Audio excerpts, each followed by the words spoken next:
exactly.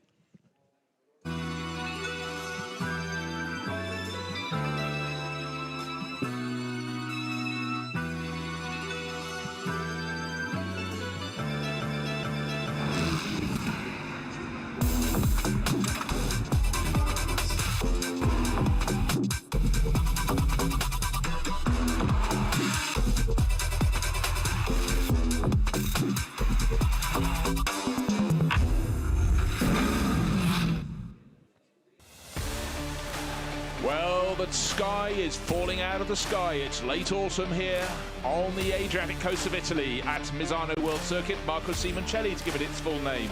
16 turns packed into a really tight circuit. This is the first of the two finals for the World Finals, the Pro and the Pro-Am. Grid of cars, 37 cars coming out to play. Track temperatures beginning to plummet. Tyre temperature is going to be absolutely everything. So I'm joined by Jack Bartholomew. You've raced these beasts, and they really are beasts, aren't they, the Super Trofeo cars? Oh, they certainly are. 640 horsepower at the rear wheels. You know, more downforce than you can even dream of having in most things. Well, I'll tell you what, let's go down to the grid because Andrea Cordarelli, he only picks the best. He's on the front row. He's with the pole starters, Danny Formal and Hampus Eriksson. Yes, I'm here with Danny and Hampus, starting on the first row. Hampus, total domination in North America. How do you feel racing with all the other guys here? Yeah, we had a really good season in North America. My first season with the team, with Danny, and in North American new tracks. We did very well, won the championship with one round, one race left. Yeah, World Finals, it's always very competitive. But we have a really good package. The team, Wayne Taylor, has been on it all week, and as you saw in qualifying, Danny's so rapid around here. So yeah, pole position for the race, best way to start the weekend, hopefully I win. Good. Danny, great lap in Quali 1. What's the strategy and for the race, and what's going to happen in turn 1? No, for sure. I've been feeling the asphalt. It's quite cold. This is probably the coldest I've ever raced a Super Trofeo in my career. So getting the front tires activated early on will be very vital, especially going into turn 1. But yeah, the car's been phenomenal. Race pace, quali pace. We did a lot of mock qualies early on the week because we know how important track position is, especially around Misano. The box section, the high-speed section, you get a lot of understeer when you're following up close. So yeah, the guys gave me a fantastic car. And yeah, the goal is here, give Hampus the best car possible with the best rear tires possible so he could you know, extend that gap, and hopefully we could get a win here. And again, P4 tomorrow, so we're in good shape. The car's been fantastic. I want to thank Wayne Taylor Racing, thank Hampus, thank all the engineers, mechanics, and yeah, hopefully we could give a good show. Thank you, guys. Good luck. Thank you. Thank you very much. Very interesting what Danny said there about doing quali practices in advance. You can feel the guidance of Wayne Taylor, who's been there, seen it, done it in world-level sports car racing. It's these other elements that you're looking for a bit of a difference, and it is going to come down to small things. But what were they talking about? Track position. Yeah, we've been talking about that all week, Bruce. Track position, we've seen it in all the regional championships. People who have got off the line well and potentially even gone forward have then held that throughout the race. So track position is so key. There's such a short first little run into the first section of corners. It's very hard to pass on here. As Danny said, you eat up your front tyres if you follow too close, you get a load of understeer. So what better than sticking the car on pole and trying to lead from the front? Well, exactly. So another person right at the front. He started on the outside the front row. He's the European champion, his first season in Europe. And Andrea Cordarelli has got Adam Patera. Yeah, I'm here with Adam, obviously champion of Europe yesterday. How do you feel today after a great day of yesterday? Yeah, we had to put the celebration on hold, and we had to focus on qualifying, and I think the team did a great job to put an amazing setup on the car for quali, and Paul managed to put us on the front row for the World Finals. So yeah, all eyes on the race now, and we'll do our best. You guys gonna give these guys of North America like some work to do today? Yeah, of course. Well, we always give it our best, and I think the first corner will be quite interesting, also with our other championship contender, Enzo, in third place. Yeah, so yeah, let's see how it goes. Good luck. Thank you. Yeah, it's all eyes on the front, and in fact the second row is shared by the runners-up in the European and the North American series respectively. The car that's sort of missing from that, because this is the melding together of the European, the North American and the Asian Lamborghini Super Trofeo series. We have to go down to 16th place. Alex Denning, the Irish driver who shares with Charles Leong from Macau, didn't get it right in qualifying clearly, but We've seen him in race form. He is a very, very strong racer, but he's got a lot to do. But just remember, the World Finals is 2 events. One on Saturday, one on Sunday. They're both the same length as a standard Super Trofeo race. 50 minutes, driver change or pit stop if you're driving solo in the middle part of the race. But it's joining the points for the top 10 finishers, 15 for first, 12, 10, all the way down to 1 point for 10th place, plus 1 point for fastest lap, and that may yet have a role to play. But it's about the combining of today's points with tomorrow's. I tell you what, let's go down and hear a bit of South African spoken to us, because Andrea has caught up with Anthony Pretorius, car number 99. I'm here with Anthony. Obviously, it's been a bit of a difficult season with a lot of maybe gambling with strategy and so on, but you guys have starting here in a very good position. How do you guys feel for today's race? I think we feel good. I think Silas has been mega quick this whole week, and we're just going to push as hard as we can and give it everything. I think we have the pace, so we'll just try everything and see where we end up. What's going to be the strategy for you guys for the race? Do you think something a bit strange this time, or will we try to keep it clear? I think since the rest of the season, we've sort of tried to stay away from being strange a bit more. So I think we'll just try and stick with everyone else and try and get it on raw pace. And yeah, I think we have it, so it will be possible. What about the young driver program? You guys are going to have a shootout soon, right? Yeah, correct. Yeah, luckily enough, I made the shootout. I'm very privileged to be in this program. It's just super fun and a good learning experience from all the professional drivers that just help us a lot, honestly. That's good. Good luck, guys. Thank you. Yeah, so many things to consider. All the drivers come here, do the final 2 races, the last round of their championship, and then they have to come back to the following day and try and shoot for world glory. This is the Asian Championship car, the winning car, SJM Theodore Racing, and it's Alex Denning on board, and Charles Leong who'll do the second part of the race. Fantastic, dramatic sky in the background, but what the drivers are getting when they come up the start-finish straight is a face full of sunshine, and also as they turn. This is putting an excuse in the driver's excuse handbook here. I couldn't see when I turned into turn 1. Turn 1 is such a difficult corner. Immediately goes into a right, left, right complex. And then where they're absolutely blinded is trying to keep the cars on the track at turn 3. And the other thing, it won't just be the sun. It will be the temperature of the track. It's falling all the time. It's under 16 degrees now. And as we heard from Danny Formola on pole position, or his car on pole position, he's never driven a Super Trofeo car on tyres as cold as this, on track as cold as this. So it's going to be really, really tough. Yeah, certainly.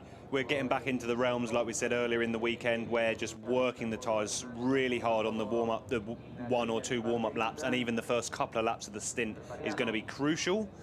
But yeah, again, the low sun is a factor. I know we joke about the racing driver excuse book, but it really is a problem. You know, when you're trying to see what's going on, you just hope that when you come in for someone like Alex Denning in the midfield, that he doesn't have cars spinning in front of him, because that could bring an early end to his chase up the field. We know he's going to be on the move. He's got the pace for it, but it's silly things like low sun and a bit of contact in front that can halt that. No, exactly so. Packed field of cars, 37 in all. The light glinting off the very smart new section of the pit building. Gavin Twang, he's the driver who's going to be starting the Asian Championship winning car. Sorry, no, he's not. He's further back down the order. But there we are, there's the proof. The sun in the eyes, straight in the face. And that's you can see it bouncing off the pit building. And Gavin Twang and the others, they're from BC Racing, a little bit further down the order, 17th on the grid, but actually not too far from the Asian Championship leader.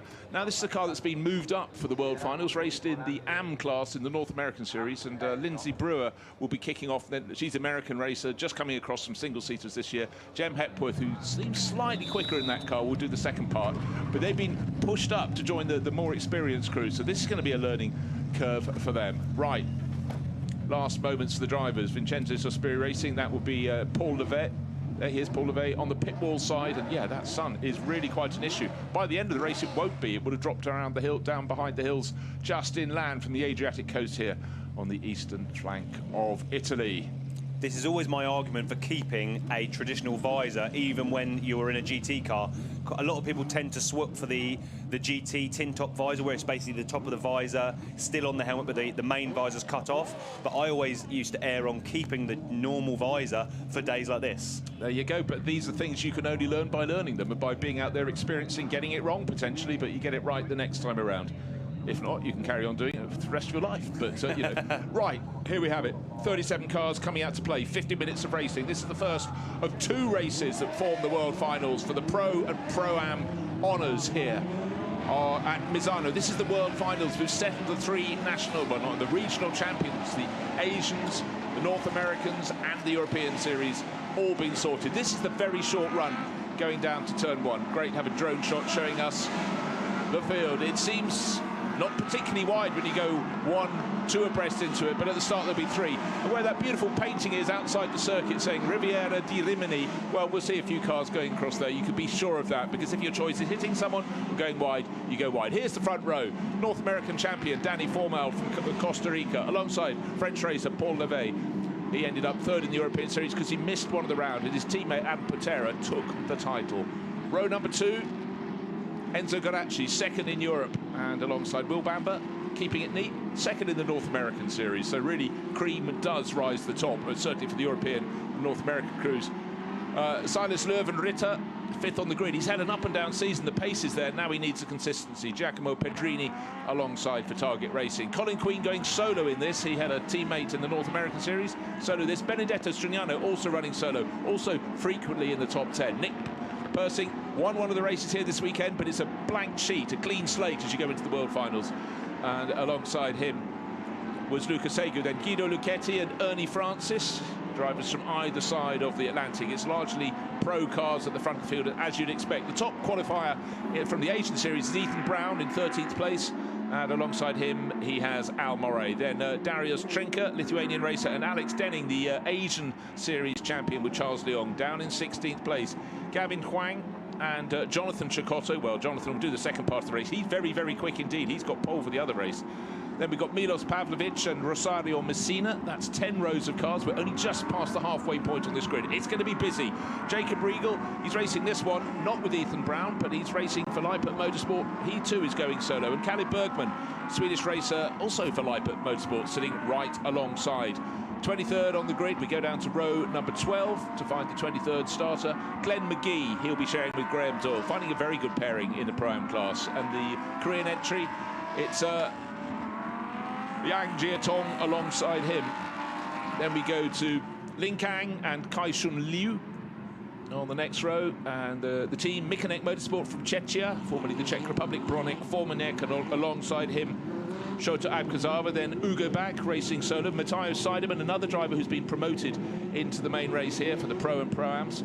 Then Anthony Nara, and alongside him Todd Kingsford, who's got a very useful teammate in Chris van der Drift. Then we get to Amaury Bonduel, former world title winner, down in 33rd. Look for him making progress in car 57. Lindsay Brewer starts alongside him. Then Stefan Guerin, Song Jiaju, and Paul Nemshoff. And here is the packed field of cars. We wait. We can't see the back of the field, but the official starter waiting there. He can't see them. 16 turns on the circuit. This is turn 16. Side by side they go. And we've got Danny Formal on pole position, the white, blue, and yellow car alongside of Paul Levet. When is that button going to be pressed? Right now. And a really good start from pole position, blasting away for Wayne Taylor Racing. Looks so Enzo Garacci may get up into 2nd place.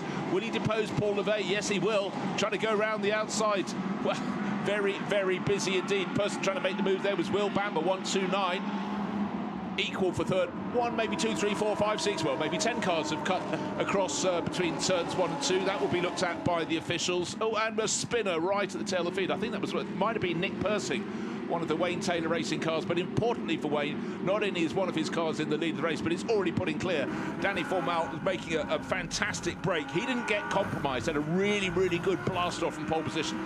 Now we're... Well, look at that. That is a really big lead to have. And up into 2nd place, fleetingly has gone Will Bamber, the yellow, bright yellow and black car, but Enzo Garacci deep into the turn 8 goes past him, but couldn't get the braking done, so he's dropped back a position. And Paul Levet, the white car, is trying to get back into 3rd position. Remember, he was 2nd at the start, didn't get the best of getaways.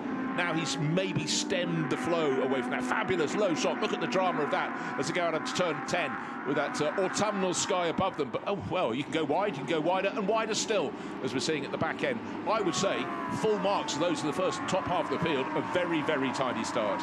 Yeah, it's always good to see everyone make it round. Like we say, maybe Nick Persing spun round, but overall relatively clean considering there is high stakes to fight for. Always an element for drivers when they know it's a 2-part race.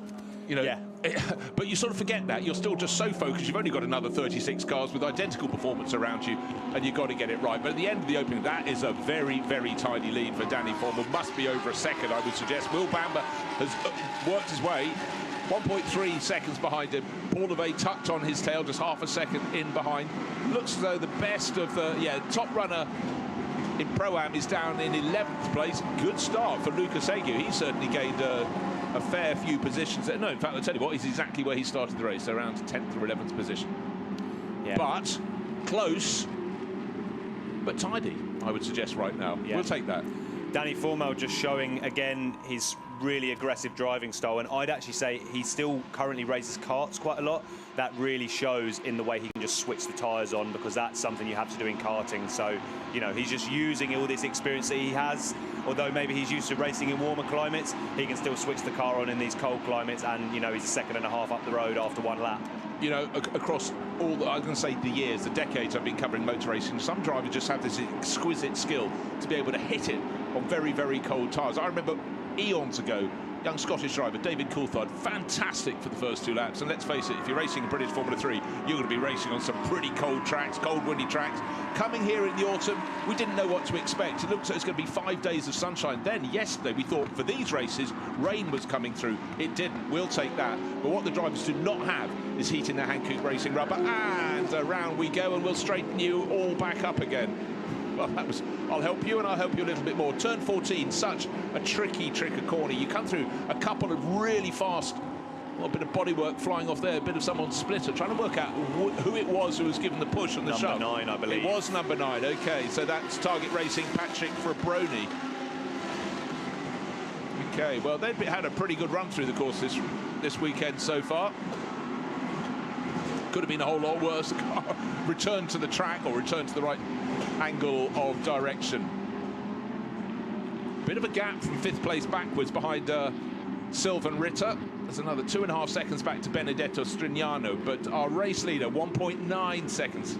Danny Formal getting away, but we've seen in some races you go away early on. Are you pushing too hard too soon? But when you look at the way he's driving that car, there's no sign that he's really working it. He's being attacking but being smooth, and everyone else behind. We talked about track position. This is the very essence of why it's so important, because a lot of these drivers are probably quicker than the car in front. You need to be a whole lot quicker to make a move. There aren't too many places on this circuit you can do that. Danny Formal, well, fastest lap of the race. We'll get him down to the 1 minute 34s, but that is why his advantage is stretching all the time. Here's the concentration. Doesn't need to use his mirror. He's got enough of an advantage. He's just going to pick his way through those 3 right-hand kinks. Turn 11, turn 12, 13. Now slowing it down for turn 14. Still probably not getting the feel he wants from those front tyres. Oh dear, the first of the dropouts in the race. That's Song Jia-jun.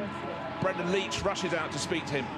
He's qualified. The Kiwi he's talking in, he's qualified very well for tomorrow's race, but there is a reason. Okay. No, this is Nick Persing, so that's from the contact.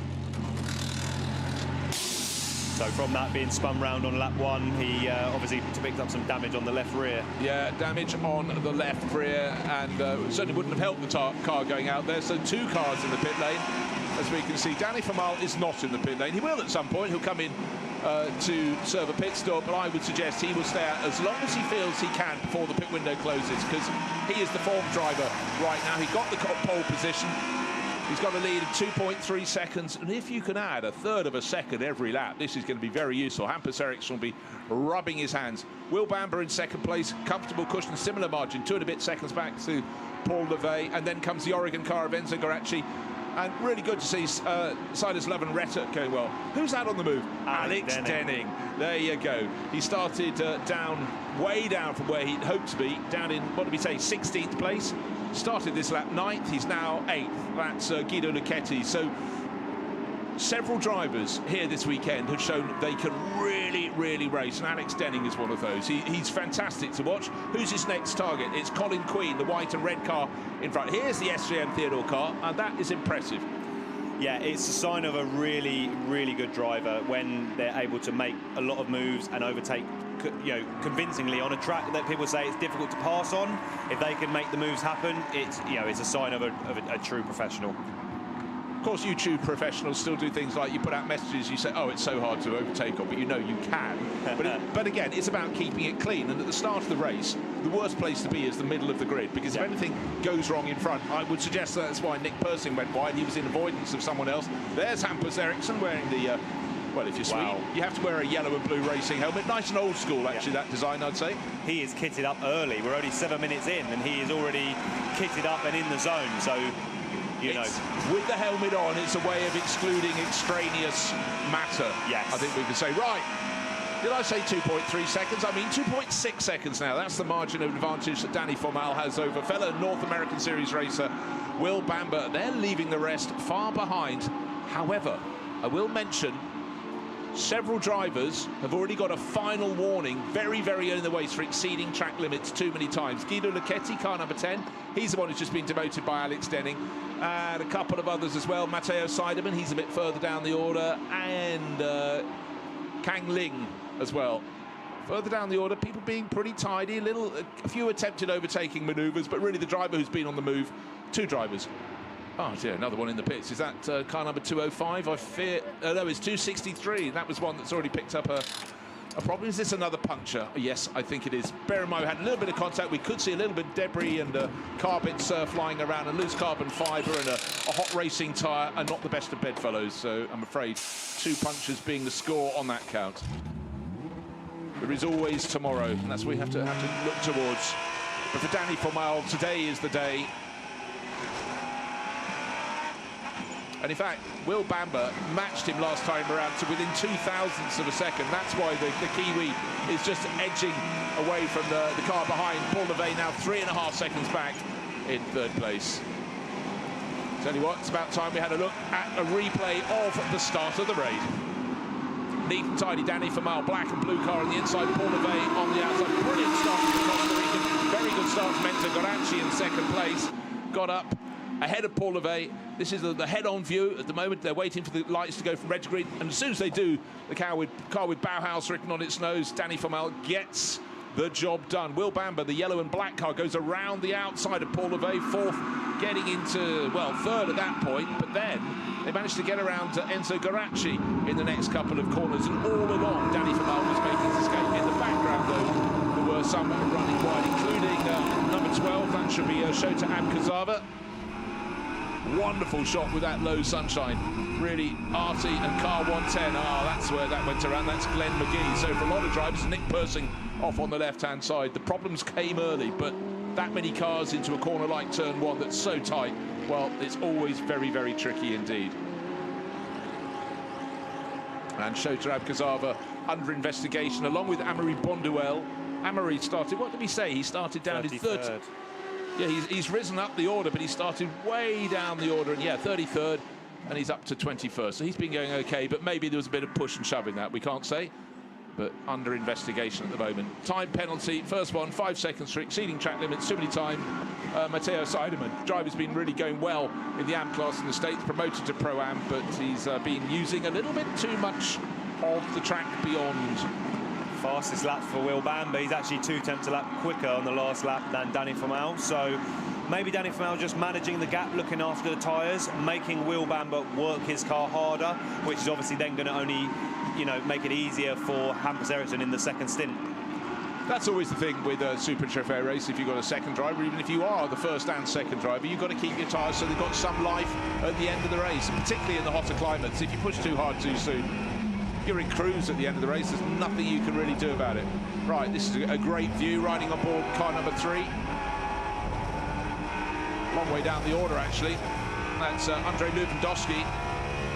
I think he rather lost out in the early laps. He's down bottom end of the top 20. But again, this is the view coming down into turn number 8. He's closing right in under braking, and then you have to wait. The car pulls away in front. Little kick, just it's coming up now, turn 9. And then you go into turn 10, it just sort of unsettles the car a little bit. When their tyres are cold, that could be an issue, because suddenly you're just drifting a bit wide when you get in turn 10, and then you've got a problem. You don't get the power down, and you're losing ground. Yeah, Misano is all about getting clean exits. Every corner leads into another sequence of corners or a straight, so you really have to be focusing on getting on the power really nice and early. lot of drivers take curb and a bit more through turn 13. They have to really haul it down to this one, turn 14. Not quite coming to a standstill, but really dropping down the gearbox and hoping nobody's making a lunge up the inside. Car 33, track limit abuse. Well, the penalties are coming. That's Milos Pavlovic for Autosport Racing. That will not be the last 5-second time penalty. Trust me, we've still got, we've only done 12 minutes of this race, but what we have at the moment is a lead battle that's starting to tighten up. It was out to 2.8 seconds, it's down to 2 seconds flat, as Will Bamber is taking 3/10 of a second per lap off Danny Formal, who really pushed hard at the start of the race to get clear. Then he looked comfortable, and now Will Bamber, he's managed to drop Paul Levey. In fact, Paul is nearly 5 seconds back, further back down the track. Here are our lead two, coming down the back straight, out of turn 10, the sun getting lower behind them. And then in the background, Paul Levey has got Enzo Garacci, fellow French racer, right under his rear wing. Sylvain Ritter tucked in behind Benedetto Strignano, and the background of the shot, Colin Queen and Alex Denning filling the top 10. Let's go down and join Andrea Carelli, who's got Jonathan Cecotto. Yeah, I'm with Jonathan. He's about to go in the car. Kevin is running pretty good. We saw that you were very fast in Q2. What's the strategy and expectation for your stint? Correct. Kevin earned a lot of positions in the first laps of the race. Now, unfortunately, he lost a couple just here a minute ago. So my goal will be to recover as much as possible. I believe tomorrow will be really our day, starting from pole position. We really don't have anything to lose. It's just a matter of focusing on the win for tomorrow. You think you guys have a good car, just not in the qualifying, but also for race pace? Yes, honestly, I think so. As mentioned, tomorrow is going to be aiming for the win. Today, we will see now. I will recover as much as possible, but not easy from behind. Good luck. Thank you. Thank you, Andrea Collarelli and Jonathan Cecotto. Jonathan always so sort of cool and calm, just pops his earpieces in. Right, still penalties coming. Car 203 was the last one to pick one up. That's Kang Ling.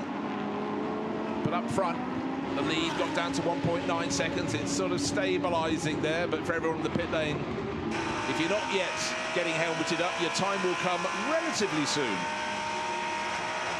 This is 101. Looks so he's out on the track on his own, no one in front of him. Yes, he's the race leader, and that is Danny Formal. 2 seconds clear of Will Bamber. And as he turns into turn 14, the last car in the train is just going through turn 2, so he's not going to catch it for quite some while. The car that's last is 263. I think that was one that came in with a puncture. Yes, it is. It's Changwoo Lee, Brian Lee, and he'll be handing that over to Liang Jietong later in the race. But still going. Judging by the number of woolly hats on the pit wall, the temperatures are certainly cooler than they have at almost, well, no, not almost, absolutely every other Super Trofeo race during the course of the 3 seasons in Asia, in North America, and across the European spring and summer. Track temperatures dropped 0.6 of a degree, 0.7 of a degree since we've been on. So, you know, it's what is underneath the drivers is changing constantly. Yeah, again, well, look. Well, let's have a look. Running a little bit wide, a little bit wider still. That's Lucas Segu, who's leading this race, and with his teammate Diego Locanto. If it finishes as they are, he's also got the point for fastest lap in Pro-Am, so they want to put that in the bank, but we've got plenty of racing before they can do that, and then look ahead to tomorrow afternoon's race that will conclude it for them. Wonderful high-up shot. You can actually see how the cars are really rather struggling going around the final corner there. Understeer seems to be the order of the day at this point in the race. Right, here are the gaps. 2 seconds between Danny Formal and Will Bamber, nearly 6 seconds further back to Paul Levey. I expected him to be closer, but he's got lots of company. Enzo Garacci all over his tail, and Silas Löwen Ritter right on his tail too. So if it finishes as it is, again, bite into the extra point for fastest lap. Our lead car of Danny Formal and Hampus Eriksson would bank 16 points. Got to go there yet, though.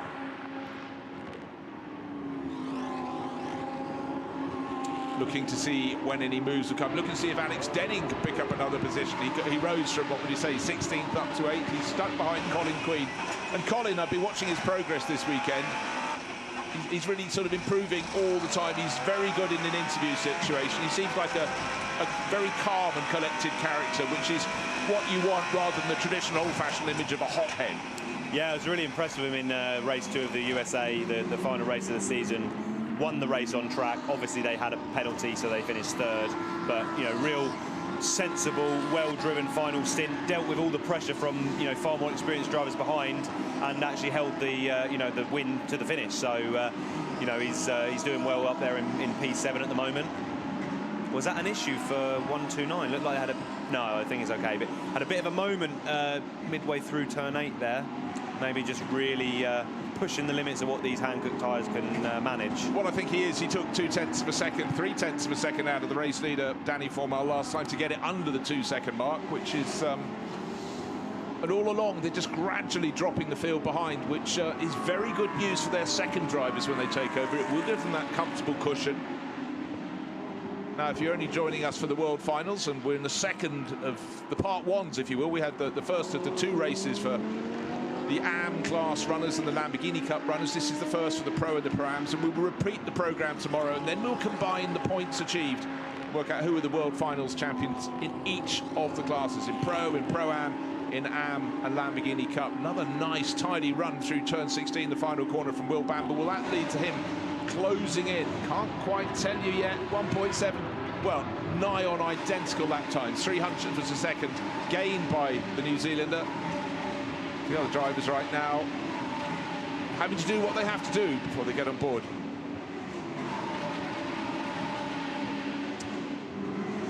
Right, I'm just getting intelligence that Will Bamber's car will come in as soon as the pit window opens. It's good to have a spy in the pit lane, because they've decided you've got this 10-minute window. When do you pit? Do you want to go early or go late? But obviously Elias de la Tour feels he's confident enough to get in. Oh dear.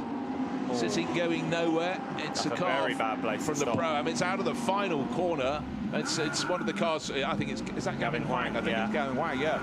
Oh dear. So I don't know if he had a spin. It's a very neutral place to end up sitting, facing the right way.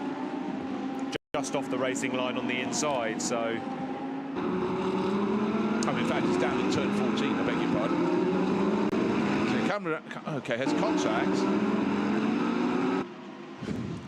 Goes back for seconds, and then he's sitting for sideways just before the first corner. At that point, mind you, wouldn't have been very good for anyone else if he ended up in the gravel there, because he might have had to have a safety car come out, and that certainly would have been much fun for Danny Formal, who's built this 1.7 second lead. Here is Danny Formal, just smooth over the curb a little bit and into the final corner. In fact, he's just gone past the point at which Gavin Wang's car was sitting across. Now, here's a driver with a focus on his eyes, Chris van der Drift, looking to see what he can do, but his car is way down the order in 29th position with Todd Kingsford, but tomorrow he's qualified very nicely.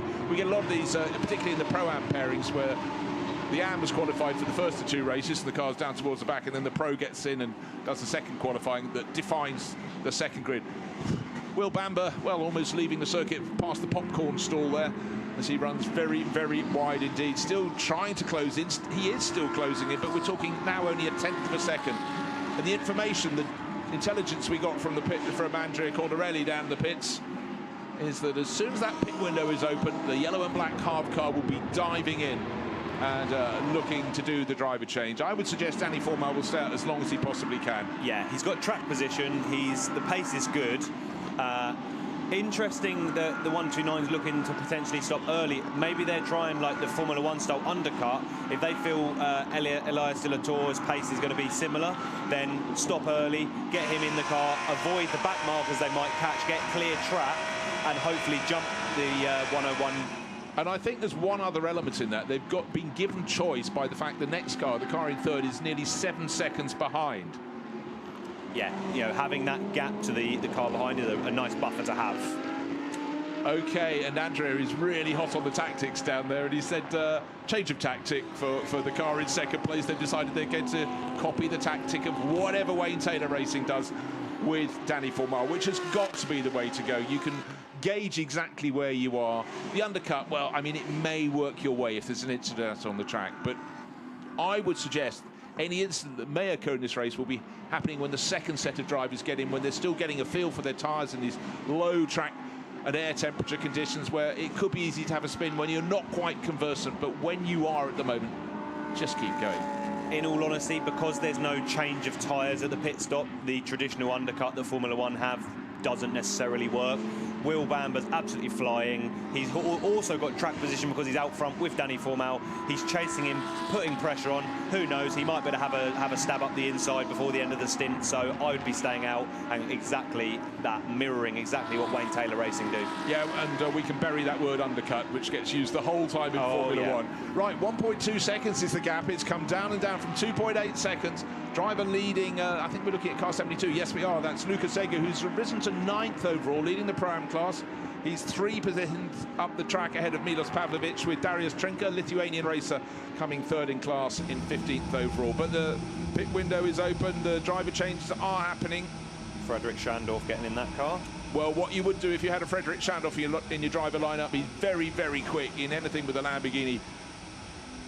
Bull on the nose, and so he's taken over from Andrei Lewandowski, who, you know, knows full well that the faster driver in that car is going to be Frederick. So that's an absolute no-brainer. Get him in, make the change, get him out on the track and see what he can do. And also Lewandowski's car, well, it's tumbled down the order because it's in the pits, but it was in the 20-somethings in terms of positions. But it's very well qualified for tomorrow's race. So maximise your Schandorf time.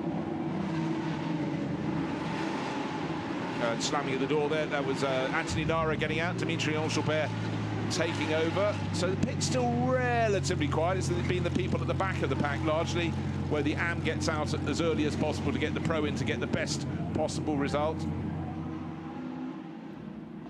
Seems unfortunate to have 2 cars so close together when you actually, the pit lane isn't that busy, but that's just sometimes how it goes. It's the rub of the green, if you will. Right, Zhao Jun Song, by the way, 10-second time penalty for causing a collision. That's car number 289. And Benedetto Strignano, he's also got a time penalty for causing a collision. And he's running in 6th place overall, so that will drop him down the order, promote probably the next 3 or 4 cars. So that's how much it can hurt. Right, Jonathan Chicotto, we heard from him in the pit lane.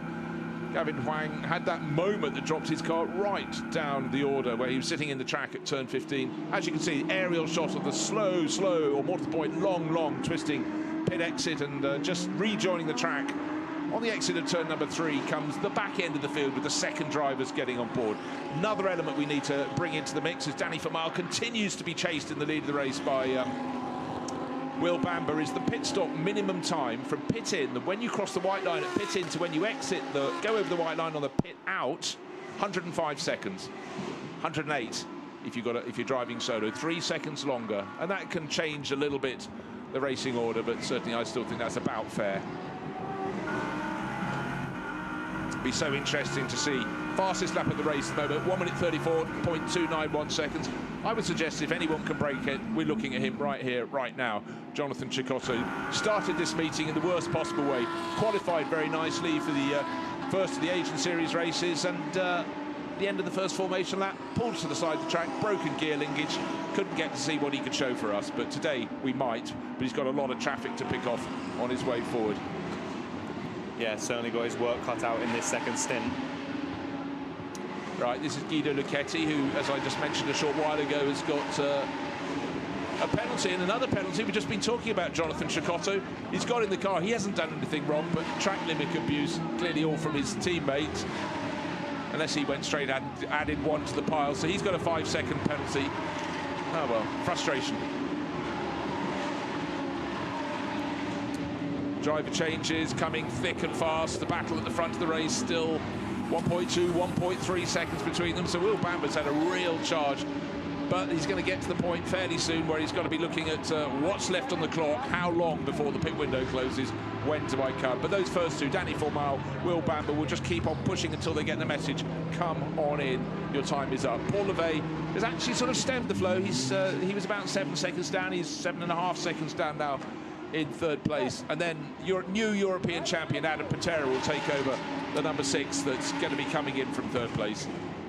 That's Glenn McGee out. Graham Doyle will take over their car, and that was one that unfortunately got caught up in the first lap incidents. That's another car that's been upgraded to Pro-Am. Indeed. Yeah. Indeed. So, you know, suddenly fighting, it's like you've been moved up a division in football. It's going to be necessarily, you know, a little bit different. You're also having to learn the drivers you're racing against. If you're normally accustomed to competing, well, you're also racing against and North American and European drivers, and you know the ones in your own series, but to be moved up a class for this, well, it's just a little bit different, but that's fine. Car 141, looking at that, Flying Lizards Motorsport. Paul Nemtsov started at the very back of the order. He's moved up, but when Mark Miller gets into that car, that will start flying. In fact, Mark has just taken it over. South African colours on the flanks of this car, so Silas Lurven-Ritter is just out, and on board is Anthony Pretorius, driver fittingly from Pretoria, just north of Joburg, capital of the country. Door slammed, little affectionate tap on the roost, but then it's for Anthony to wait until he gets the signal to go. Right, yellow and blue, helmet of Sweden, and that's Hampus Eriksson. His car's led this race from pole position. Advantage went out to 2.8, came down to 1.2 seconds. Now it's 1.8 seconds, 1.6 seconds as they come into the pit. Will Bamber has stayed out for one further lap. There's just under 3 minutes left on the clock, so he can do that. So they've come in sort of a lap or so earlier than they could have done, but they've probably looked at the running order and seen they would have caught back markers. So smart thing, get in while they've had clear track and maximise their time. You don't want to start losing seconds to back markers when you spent all race working hard to build up a 1 second buffer to then lose a load by staying out a lap too long. Yeah, you really need your team to be on top of. There's a graphic you can have, it's got little dots moving around the circuit plan, and that's where you can gauge exactly where the rivals are sitting. Oh, by the way, I blew the trumpet in support of Frederick Schandorf. He's just got a 10-second penalty for cutting the first corner, so his job from way down was to try and gain as many places as possible, but scrap that plan. 10 seconds, that's going to hurt. I mean, he will still gain time in the course of his charge, but that's just made it a little bit harder. Unfortunately, even professional drivers can you know, make mistakes, and it's a high-pressure environment. It's easy to you know, if his AM driver's got a load of penalties, warnings already, one extra mistake can be enough to get the penalty. Right, there's Danny Formal out of the car. Hampus Eriksson's on board, so he did everything he could in that race. Remember, the lead when he came in, it balanced at about 1.6 seconds over Will Bamber. Will Bamber will be coming in next time around. Danny Formal hardly looks like he's been driving that car. A little bead of sweat on his face, but he did a really, really good job, the driver from Costa Rica there. 3 North American Super Trophy Championship titles in the past 4 years. So, well, he is the class act. I've never been there, but isn't Costa Rica very hot and quite humid? So again, probably comes here and he's actually getting out the car and he's cold, ready to put a jacket on. Yes. So yeah, I know. Great place, country well worth visiting. Right, pit window closes in 1 minute and 10 seconds, but Will Bamber surely will be diving in, just looking for car number 129. It's a little blob to come into the pit lane. The pit in, he's in. So's Enzo Garacci and all those behind. Glenn McGee knows where his sponsor's name is, and good to have that on board. Often seems like a cliche, but it's always been a thing since sponsorship really hit American sport, long before other motorsport. The drivers do know how to treat their sponsors and remember to mention them, but to do it like Glenn does, it's done with humour and style as well, so that's good. Right, Hampus Eriksson into the office. Last year came so close to taking the world final title at Jerez de la Frontera. This year, having spent it racing stateside, where of course his brother Marcus has been competing in IndyCars for years, having had a career in Formula One, he's settling down very nicely indeed. Lucas Egu did a great job. Door doesn't want to shut for DL Racing now. He's came in from the lead of the Prime class, was running in 9th overall, and will be handing over there to team boss Diego Locanto. yeah, there's a lot of added pressure for drivers like Hampus Eriksson, Johnny Giacotta. When you've got a history of racing in the family, especially successful drivers, you know, you've got a name to live up to. So even if you don't feel that pressure, there is pressure and there is an expectation that you're going to drive a certain way or have a certain set of results. So, you know, it's great to see he is delivering on that. Yeah, exactly so. And having just gained the 10-second penalty, probably just, you know, cutting turn 1, unfortunately. Right, now, change of position. So it did work. So a very, very good in-lap. And Elias de la Tour has now got to get up speed very quickly, because Hampus Eriksson came out, he hoped into the lead of the race, but he came out a lap earlier, so he's got more heat in, not just his tyres per se, because they cool down when they sit in the pits, but in him. I just want to finish my thought. Frederick Schandorf just been given another penalty, and that was for causing a collision. So it's already been jamboree time. But let's go down and join Andrea Cordarelli, who is in the half of the pitch. Who have you got? I got Luca Segu with me. He was leading Pro-Am by quite a bit. He did the mega stint, so we are here with him. How do you feel with the car? It looks like you guys were pushing hard. Yeah, I mean, we struggle all the week with the setup because Diego, my mate, is an M driver for sure. So for that reason, we need to have a car that is like understeer in a way. So for a pro driving in a way is not the perfect mix, but yeah, the stint was quite good. We struggle a bit, especially in the beginning, to add the right temperature on the tires, but so far so good. We are leading, so yeah. How does it feel to go in the car with the setup now that you adjust a little bit? Is it feeling your teammate a bit more comfortable? Should be like that.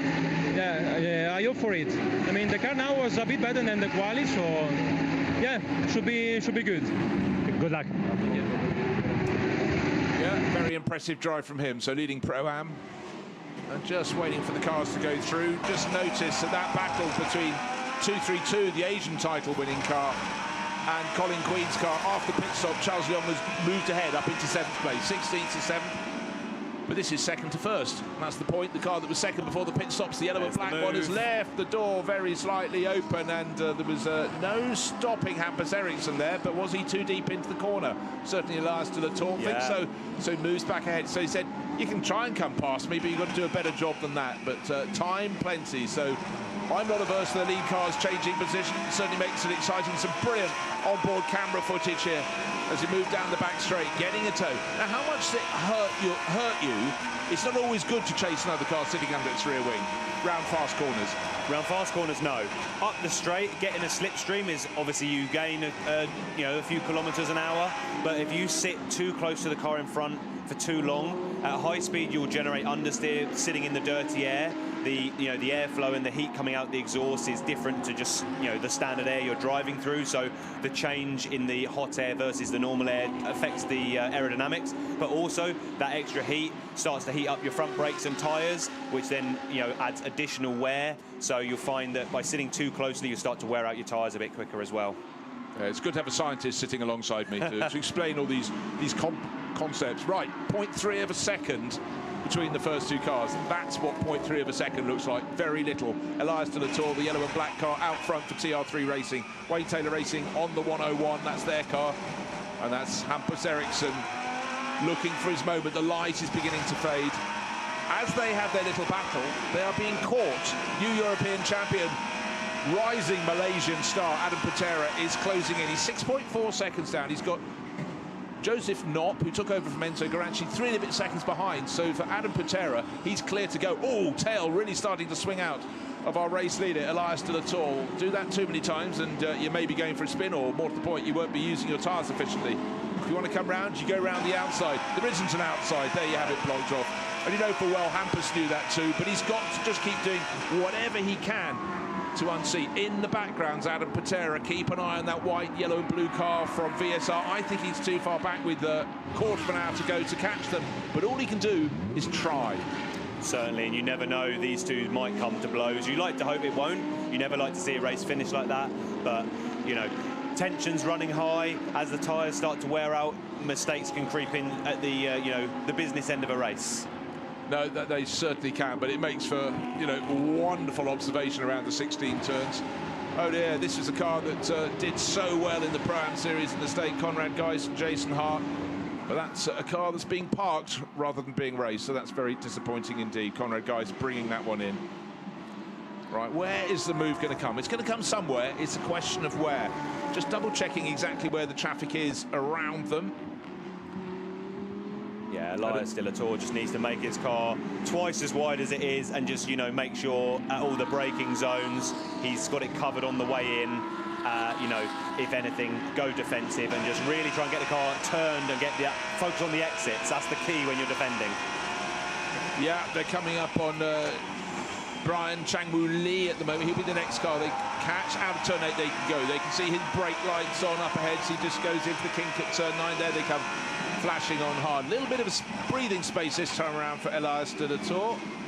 Well, he can't get much of a tighter line than he's taking there, so he's not yet got enough of it. Oh dear, 203's gone for a spin. That's the Hudson Auto by LKM team, and that's Kai-Shun Liu sitting forlornly on his own signature marks. You can see his own skid marks, rear wheels in the gravel. Did he jump or was he pushed? Well, it's the classic rejoin. Well, the answer to the question is I think he was pushed. And I'm not sure Stefan Racina had anywhere else to go, in fairness, going through the kink at turn 13. And then, the slow... Actually, they weren't his own skid marks there. No. But just sitting down there. Now, will that get going again, or will that start to lead to, track listers being clear? So that's good, because I just didn't want the ebb and flow of this race to be sorted out by something like that. Igor Orichev, by the way, has just taken over the lead in the Pro-Am class ahead of Frederick Schrandorf.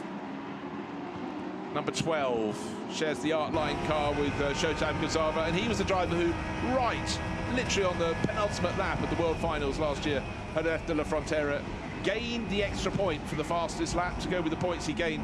But what he was doing in terms of gaining positions, and the driver he deposed was Hampus Eriksson, so he comes here with a lot to do. But this time, he's in the heat. Now, I'll tell you someone who's always got a word to say, Alex Denning, and he's been caught by Andrea Caldarelli. I'm here with Alex. A bit of difficult qualifying, we were talking earlier, but the race seems much better. How was it? Yeah, we tried something with the car which unfortunately didn't work in the qualifying. Disappointing because, as you know yourself, it's very difficult to overtake, or at least I thought it was before that one. But yeah, we got the car into a very good window for the race, which made my life a bit easier coming through the pack. And yeah, it was a hell of a lot of fun out there overtaking all the cars. Charles seems to keeping the position, so what's the strategy? You guys are good on tires. We seem that the lap time, it seems that is going better and better, so are you guys find a good setup for like a long stint? Yeah, absolutely. I think once we got all the overtaking done, it was time to settle down and preserve the tires a bit. We did feel a bit of mechanical oversteer just before the pit stops, and I could feel that the tire temps and pressures were too high, so we boxed blade pressures, gave Charles over hopefully a car he's happy with, and yeah, hopefully push forward and gain a couple of more positions. Great stint, well done. Well, thank you, Andrea. And while that was happening, well, safety car has just been called out. There's the SC board, the waved yellow flags. And there was, just before that, a fantastic battle at the front of the race. Elias de la Tour and Hampus Eriksson just having a lot of fun and actually a bit of respect for each other. You know, the overtake, the undertake, but they kept it clean. There's David Kennedy and the gang, SDM Theodore Racing. They won't really... Well, the safety car will close the field up, and that will allow Charles Leong and all the cars ahead to eke their way onto the tail of the cars that lead the race. The person who gained the most with the driver of car number 6, Adam Patera, he got to within 3.5 seconds of them before the safety car was called. But car number 10, this is Guido Lucchetti, who's... had his problems. It looks like there's a bit of a debris behind the car over the curbing, but that is why we've got the safety car. That needs clearing up. It's up at turn 3, I think. Double wave flags. Yeah. So he stopped at turn 4. No. Anyhow, looks so low on the front left. So probably contact. Right. This is a car in second place. Hampus Eriksson up front, leading the race. Elias de la Tour. No racing at the moment because the car in front of Elias has got a yellow flashing light on its roof, or an orange flashing light, and that is the safety car. Fantastic safety car from the Lamborghini stables, but for all the drivers behind, they understand what it is. But the top two had escaped for so long. Now, this is the overtaking manoeuvre we saw just before. That was a really good dive from Hampus Eriksson into turn 8, but it wasn't going to work. But it's worth trying. That was actually very early in their stint when they were playing together. There was a further move later on, equally exciting. In fact, probably even more that just has kept us on our toes. But these two, having escaped at the front of the field, Pat, there isn't a gap down there, but Elias de la Tour, he's rewritten the laws of physics and snatches that position back. That was quite something. That was a really good move, because at that point, you're quite heavily loaded on the brakes, driving out towards the middle of the track. So he actually, mid-braking zone, rolled off the brake, managed to get the car angled a bit tighter in and slip up the inside, all without making contact. That was an absolutely fantastically executed move. It really was. I'd like to see it again and again, because it was super smooth, very, very clean. And I'll tell you what, Hampus Eriksson thinking, I didn't even see that coming. But total respect to Hampus Eriksson. He could have just turned in and said, I didn't see you, but that is respect between two, you know, fiercely competitive competitors. Yep. And bear in mind, they've been spending all season racing together in the States. Right, 15 points at the moment, potentially going to Will Bamber and Elias de la Tour. They don't have the point for the fastest lap. That is why the crew in second place, Ericsson and Formal, don't get 12 for second. They will get 13 because they got the point for extra of the fastest lap. So up and down the pit lane, a lot of discussions going on. But what we do have, if you're VSR, you would be delighted because Adam Patera in third place is now going to be right on the tail as the train closes up. And then we're going to have, well, quite possibly of an explosive restart when the field gets released. But remember, they'll be released line astern, no overtaking before the start-finish line once the safety car has pulled in. And it's a very short blast down to turn one. Someone may try to be a hero, but we know there's another word that rhymes with hero. It could end up with them being that. Yeah, certainly on a safety car restart, there is an opportunity to gain, but there's also an opportunity where you can lose. So sometimes the best thing is to hold position. For someone like Adam Patera, you know, he's back in the race, and you know, let's see what he can do now he's in the fight. Okay, let's not just focus on the lead of the race, let's also focus on the Pro-Am title battle. We've got Igor Orytsev leading the Pro-Am by, well, of course the field is closed up, but it was a small gap anyhow. Car number 12 from Art Line ahead of number 3 from Frederick Schandorf. That's from the ASR Racing stable, Autosport Racing, and just 2 positions further back, the third car in that group, Georgi Dimitrov, who won a couple of rounds of the European Series as a Pro-Am driver combination. He's the absolute flyer in that, and he's going to be hoping he can get in on the mix. They started a long way down the field, the Dimitrov car, CMR. It started all the way down in 35th position, up to 17th. So I'd have to say, from their point of view, it's been a very good race for them so far. Who says you can't overtake at Misano? Yeah, exactly. What were they talking about? It must have been confused with another circuit. Right, there's Lindsay Brewer looking on to see what Jem Hepworth's up to. Of course, they've been moved up a class to compete against the big guns and not doing badly. They're in the top, well, the 28th position. They've got a chance to have a go at Graham Doyle. They've been racing against him in the States because Graham was also promoted from Pro-Am, to Pro-Am from Am as well. Right, safety car in this lap. Green flag waved, so we can go racing again. Controlled from the front, Elias de la Tour. He's gone early. Looks so he's gone early. Looks like Hampus Eriksson guessed it. In third place, Adam Patera lost a bit of ground. And I think Joseph Knopp is going to go and try and go down the inside of him. Is this going to be tidy or messy into turn number 3? In fact, there was a lap car between them. That's why things were slightly confused. Changwoo Lee, he's in 30-something position, so everyone's got to try and get past him. But Changwoo has to stay on the track. First 3 making mistakes, so making an escape. So Adam Patera survived the attack, helped by the back marker when they got down to the first corner. Oh, bit of contact there. Car 15 being pushed a little bit. That's Benedetto Strignano's car, but little change of angle, but nothing worse than that. The light falling all the time. Watching at the circuit, it's going to be light falling, but on TV it's much brighter than it really is out here because of TV cameras always find light that you cannot see with the naked eye. So conditions in the final few laps, and we've got only 6 minutes left. This race has gone by in a flash. Oh dearie me, round goes car 104. That's Colin Queen, and he really deserved a top result, and that was him being spun out of 8th position. So I'm afraid that's a top 10 finish for him out of the window. There was always going to be one going around on this lap. It's just the nature of the beast with this many cars on a track like this, and everyone going, well, I haven't got much more opportunity. And people get desperate. They do. Well, at this point, 3 abreast is always quite tricky. Oh, little front end of the car going away for car number 163. That's Matteo Seidemann. Stayed out of the gravel, so well done for that. Right, has Elias de la Tour got this one in the bag? Well, 5 minutes and small change left in the race. Oh, wow. And let's pop back down to the pits, getting a bit crazy out on the track, but the pit's not fully quiet. And you've got Milos Pavlovic, Andrea. Yeah, the pit is a bit quiet here. Milos is following his teammate from onboard camera. I don't think he can hear me very well, but how was your first stint? You were running a P2 and quite comfortable, and then your teammate jumped in. How was the car? So we made a mistake in qualifying, went for a setup that didn't work, so qualified at the back, but my first stint was good. I tried to do my best, but you know, I'm here still to help Alessio progress. This is his first time in the dark, so it must be difficult for him, and I'm proud to be his coach, his co-driver, and fingers crossed, let's see what happens. Good luck. Well, there we are, the experience ultimate there. So many years racing for Milos Pavlovic. His teammate Alessio Ruffini is down in 8th position in class. Right, a couple of cars possibly didn't get their safety car procedure right. Both cars from the North American Series, Lindsay Brewer and Jem Hepworth. That's Jem who's at the wheel at the moment. Car number 102 and car number 128. That's Ernie Francis and Luke Barkley. So they'll be a little bit frustrated with all of that. Right, front end of the race, it's two North American Series cars leading and running second. 0.4 of a second between Elias de la Tour and Hampus Eriksson, then 0.6 of a second. So just 1 second covering the top three. Adam Patera, the white car, still has a chance. They're turning into turn 15 now.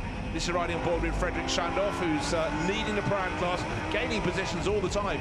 Bear in mind he's got some penalty time to be added, but he's up to 9th place overall. The light is really falling. Every lap the drivers come out of turn 16 onto the start-finish straight. It's getting darker for them. By the time they're on the podium, who knows?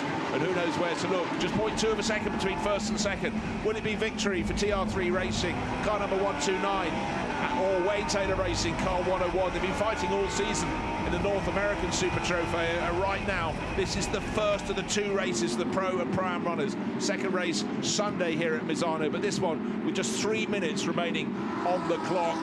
It's as tight as you'd like, and it could still be the car in third place, Adam Patera for Vincenzo Sospiri Racing. Maybe he'll be able to pass them.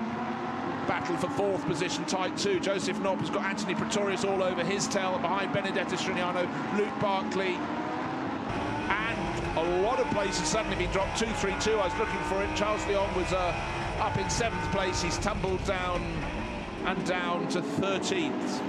Yeah, clearly a racing incident's gone on there. We haven't seen a replay of it, but yeah, to lose that many places generally implies there's been some sort of contact.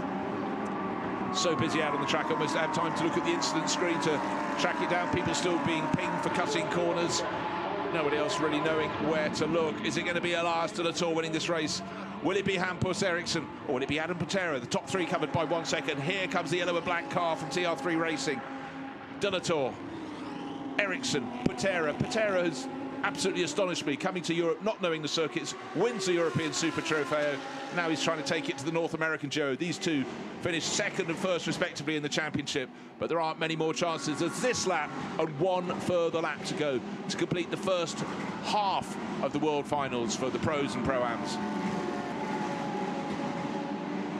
What is left in their rubber might have been helped a little bit by the safety car period, but then again it would have meant their tyre temperatures dropped and a little bit running at that lower pace, but now they should be pretty much back up to full temperature. And the thing is, after a safety car, if you're the race leader, you generally have no one ahead of you. You get free track in front of you, and that's going to be an absolute blessing for Elias de la Tour. The last thing he wanted was that, well, it is a lottery when you're having to go through back markers.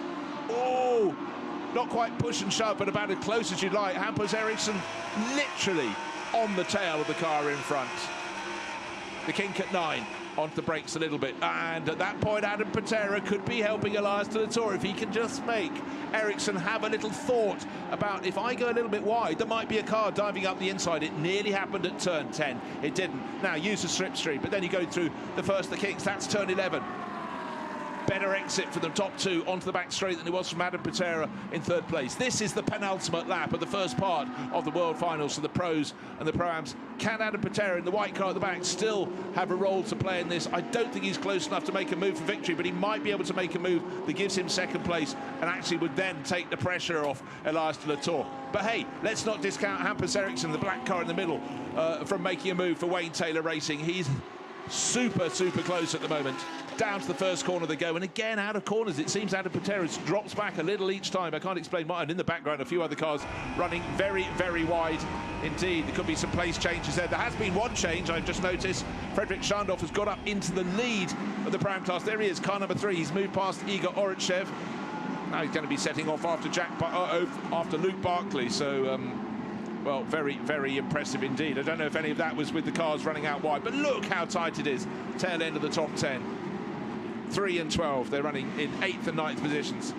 It's Schandorf and Oretsev, top 2 positions in Pro-Am, top 2 positions on the track. And here comes a move. Is it going to stick into turn 8? We've seen many a move here, particularly from the Wayne Taylor Racing car. I think he might get enough acceleration to be up the inside into turn 9. They're side by side. Adam Patera is only there to pick up the pieces. Gets his nose in front. Is Patera going to go through? There was going to be contact. Patera, third, second, first, into the lead of the race, and it was down to the cars in front, fighting for it for TR3 Racing. They thought it was in the bag. They thought the pressure would be exerted on Wayne Taylor Racing's Hampus Eriksson. Hampus got pushed out wide there, and coming through, the officials will look at all that.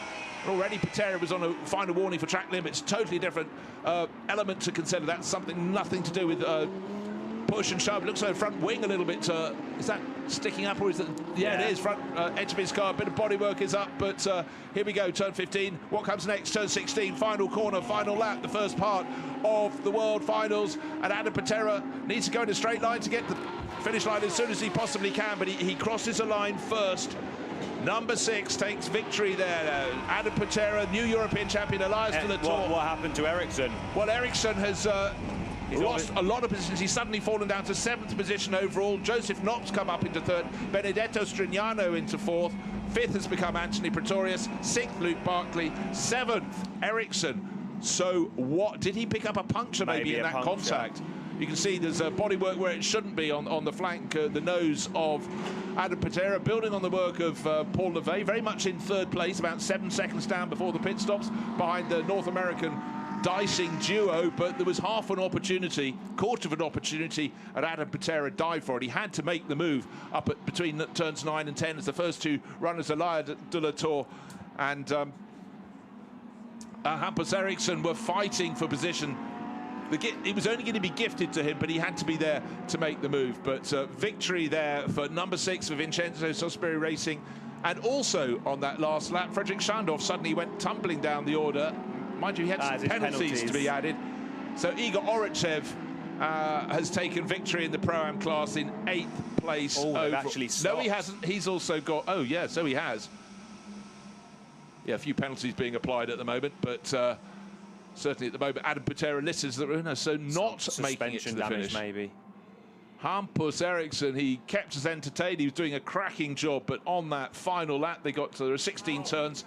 It was turn 10. Vincenzo Sospiri Racing, yeah, happy all round. And there's Todd Kinsford in there joining in. He races in the other race, but you know it's all about the team. But there's Vincenzo Sospiri in the middle, top racer from just up the road in Forley, but you know what a team he's run for Lamborghini over the years, and it seems to be becoming very good on the circuit. That's not quite as close to his home as Imola is, but this is very much Vincenzo's place on the map, I would say. Yeah, I think Hampus Eriksson was actually so focused on covering Elias de la Tour that they didn't even necessarily realise or know how close Adam Patera was. And yes, there was contact made, but because of the nature of the braking zone and that corner, I think it's just because Hampus Eriksson had a little bit of lock. Similar move to when Elias de la Tour went back past Hampus Eriksson earlier in the race. That sort of move where the corner's closing in, but there is still a gap. He put it in the gap, a little bit of rubbing it on the way into the apex. I'd say that was a racing incident, in my opinion. I'd say deserving winner and just bad luck for the 101 crew. Yeah, I mean, I'd concur with that. It was the other two having a battle, and the laws of physics dictated that you had to go somewhere. But Paul Levey without the helmet and Adam Patera, well, I said just what a remarkable season he's had. And, you know, to be racing as he was Hampus Eriksson, you don't even need to see that he's awash with disappointment. The fact he didn't even get to the finish. So even if he'd come home in 3rd place, he'd have put some useful points into the bank. He hasn't. And that is really, really going to hurt. For Elias de la Tour, his teammate set the fastest lap of the race, so he adds 1 point to the 12 for seconds. So they've got 13.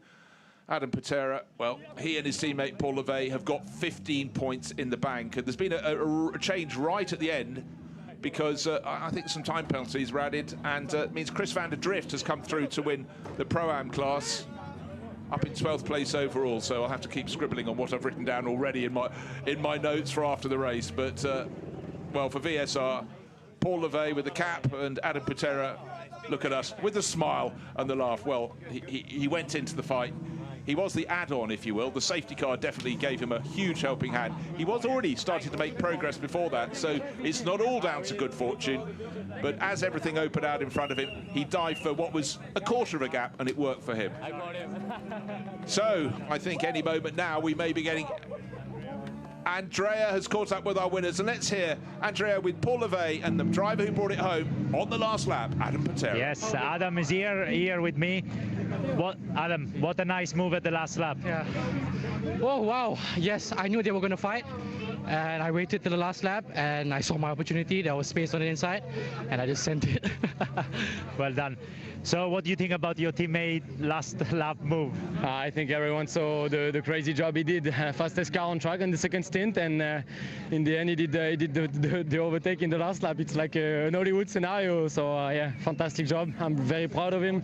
It's a fantastic team job with the team. We had a fantastic car, I think, through the whole race, and we're gonna enjoy that one a lot. Grazie a tutti. What's the recipe of these two working together? What's the magic here?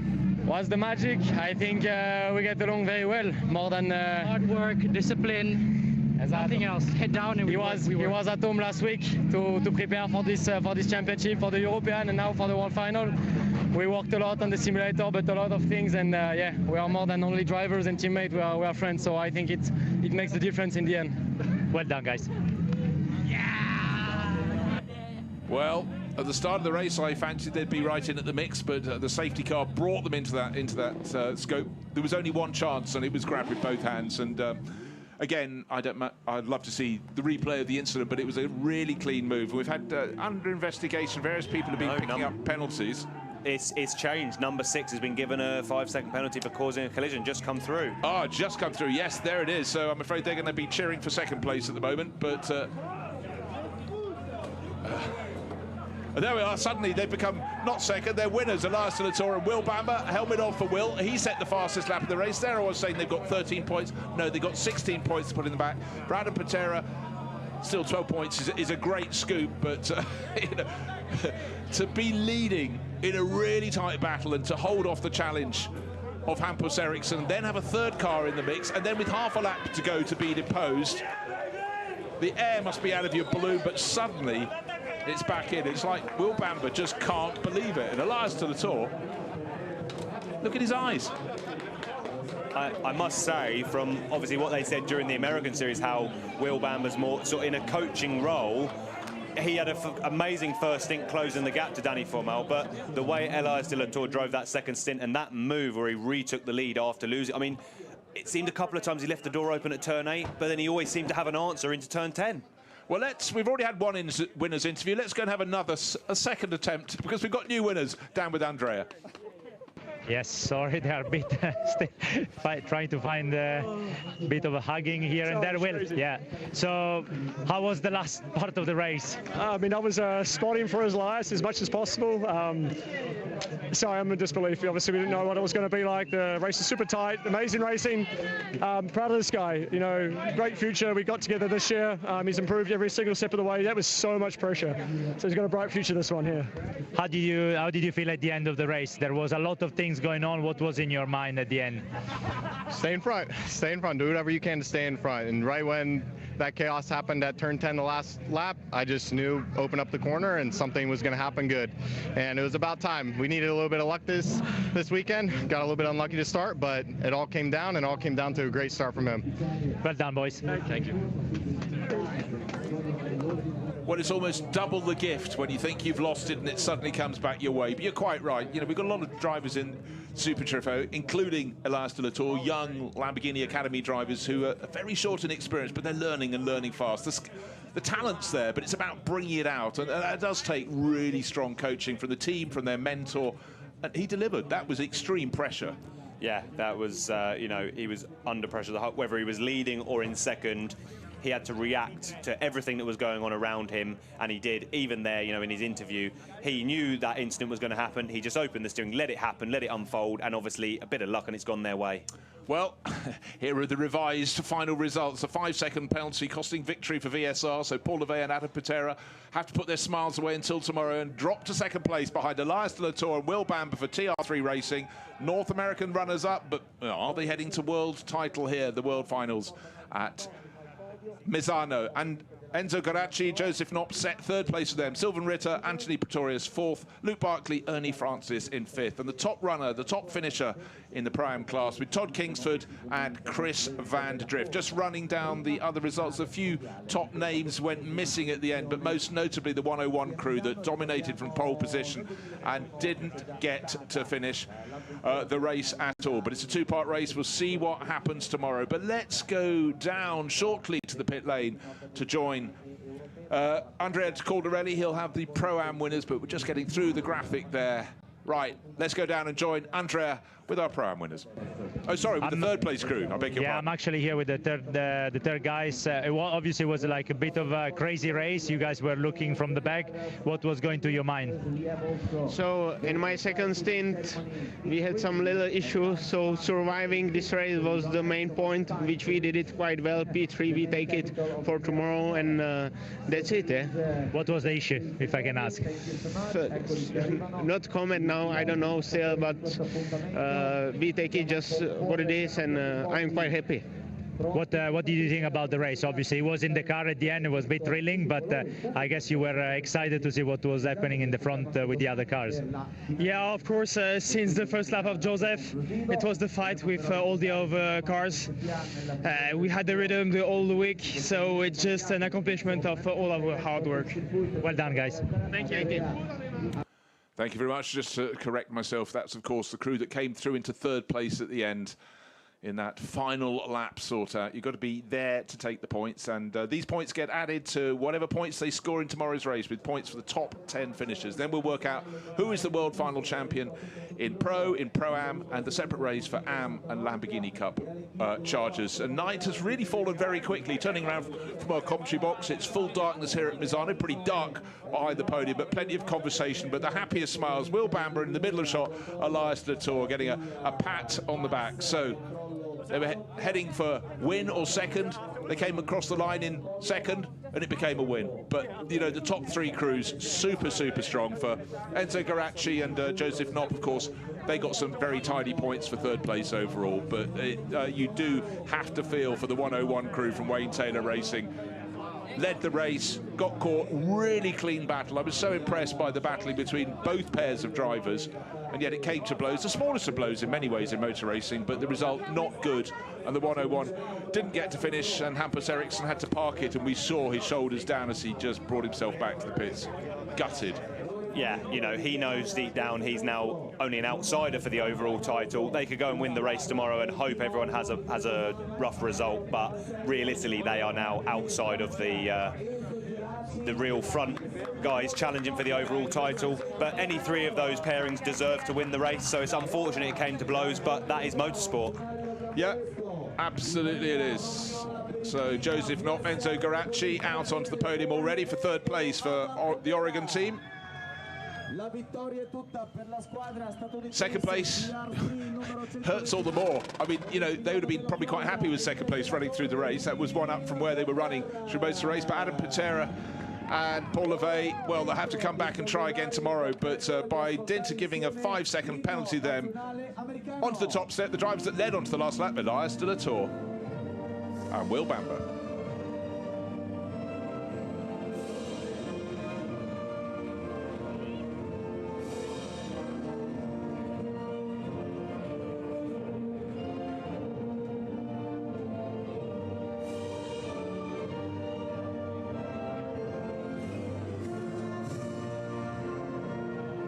Applauso al podio ed è pronto ovviamente il dottor Maurizio Resputa, head of motorsport. And again, it's always great to see young drivers coming through. Elias, just 19 years old, so he's got, I'm sure, not just a rich future ahead of him, but you know, he's clearly learnt very fast, because you don't get many years of car racing under your belt by the time you're 19. So he's adapted to big, powerful machines, and that will be a really sweet win to take into the Sunday, the second of the 2 days of the 2025 World Finals. Certainly been a great year for those guys on the top step of the podium. No, it really has, and it's about, you know, they always say the weakest link in the chain is the thing that brings you down, so make the weakest link strong, and that's precisely what you do in bringing a younger driver on.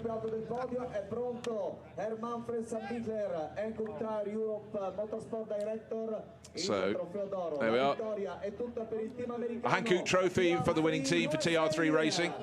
represented up there. There'll be photos as well, plenty of screaming and applause. They thought they'd ended up with second place, but the 5-second penalty for VSR for the number 6 crew means it's victory. Maximum points for them, the bonus point as well for fastest lap. So 16 points for Elias de la Tour and Will Bamber. Let's see what unfolds on Sunday. Now, Champagne. Most of the drivers, though, well, particularly if you've just been demoted from victory, Paul Levey and Adam Pitera moving off to consider life.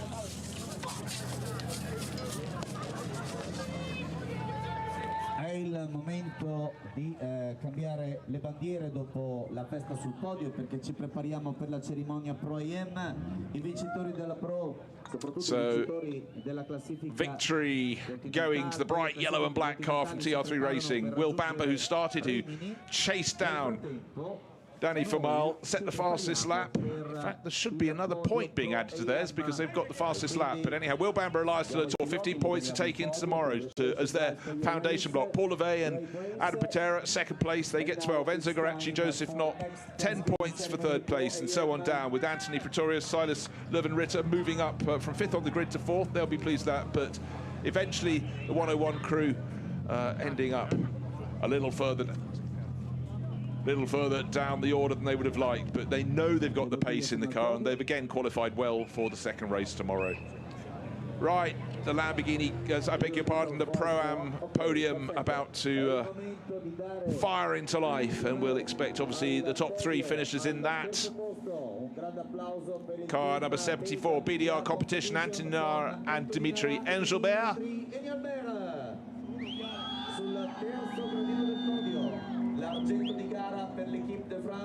And in second place in Pro-Am, it's the number 13 crew, Georgi Dimitrov and Stefan Guerin. And bear in mind, that car came from 36th to work its way up to 13th. That was quite a charge from the French and British duo. But on the top step, it's the 298 crew.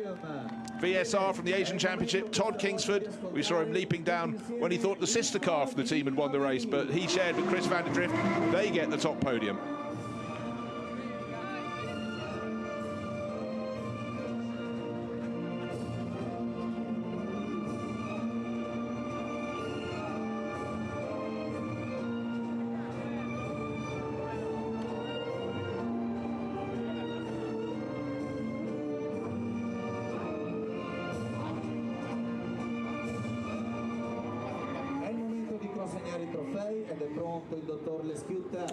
Just looking at Todd Kingsford's face, it's like he can't believe he's up on the top step here. So this is a driver with a short racing career that's really finding form, and obviously Chris van der Drift brings a lot of speed to that car in the Pro-Am title. But the big man Todd Kingsford up there, and I'm sure he'll be screaming and shouting when he gets his trophy.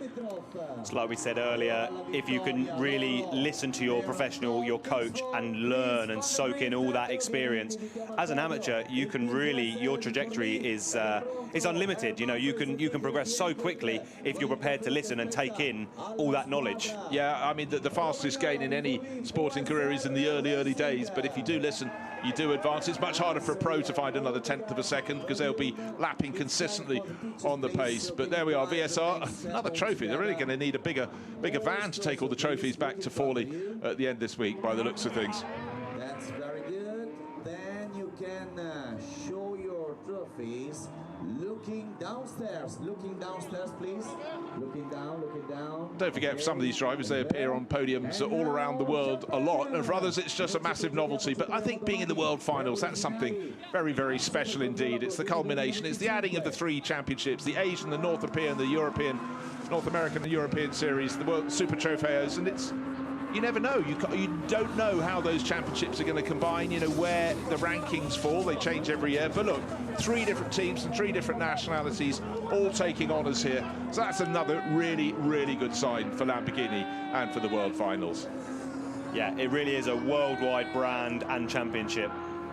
No, and judging by the number of cars coming out to play, the number of spectators here this weekend, the number of VIPs coming to visit, it's a really good atmosphere. But for Todd Kingsford and Chris van der Drift, 15 points in the pot for them. Georgi Dimitrov and Stefan Guerin, who are the British Pro-Am champions, they come home in second with 12 points. Dimitri Engelbert and fellow French racer Anthony Nara, they pocket the 10 points for third in class. We come back and do it all over again tomorrow, and when all the points are added up after 2 races, both for the Pro-Ams and the Pros, and the separate race for the Lamborghini Cup and the AM races, then we will know who the 4 world final champions are across those respective classes. The weather conditions, I think it's going to be cool, but I do believe it's going to be sunny tomorrow. We had thought there might be rain today, and it managed to stay away. But the drivers, again, they'll have to pay attention to their tyres. But let's look back at the highlights of 50 minutes of racing that did not disappoint. Front row, 2 North American crews, Danny Formal on pole position, and alongside the challenge was going to be coming. In fact, one of the best charges was a little further back, car number 129, making a move. Paul Levey fell back a little bit, a few others fell off at the very start of the race, but generally pretty clean indeed. The light was beginning to fall, the action was beginning to hot up. If someone spins in front of you, you pray. Do they get out of the way?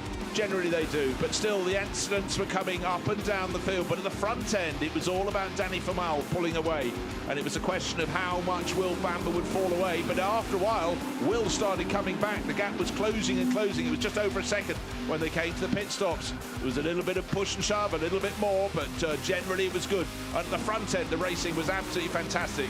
Unfortunate little clash there for car number 203, Hudson Auto car being spun around by the Mick and Eck Motorsport entry. But up front, this was the battle. One of the best moves of the race came very late on. Elias de la Tour just working out where there was half a gap. But then, with a few more incidents, we had a safety car coming out, and that was changed the complexion of the race. It would bring the white, yellow, blue car in the background into the mix, and look, from third to second to first, half a lap to go, and that was the lead being taken by the new European champion, Adam Patera. A bit of damage on his car. He was first at the finish line. Elias de la Tour chased him to the finish, and unfortunately for Hampus Eriksson of 101, he didn't even get there. The car had to pull to a halt. He did pick up some minor points, but then a 5-second penalty for contact dropped Patera and Levey to second, and this duo on the roof of the car. Will Bamber, and with the helmet, Elias de la Tour, taking maximum points away from Saturday's race here at the World Finals. They're going to try and do it all over again, but what a way to end a Saturday. And that is it from Saturday here at World Circuit at Misano. It's been hugely exciting, and tomorrow we'll come back and we'll have the second part of each of those races. Join me, Bruce Jones, and hopefully Jack Bartholomew tomorrow, and we'll see how it unfurls. But it's been a brilliant day's racing. Do make sure you dial in again tomorrow to listen and watch.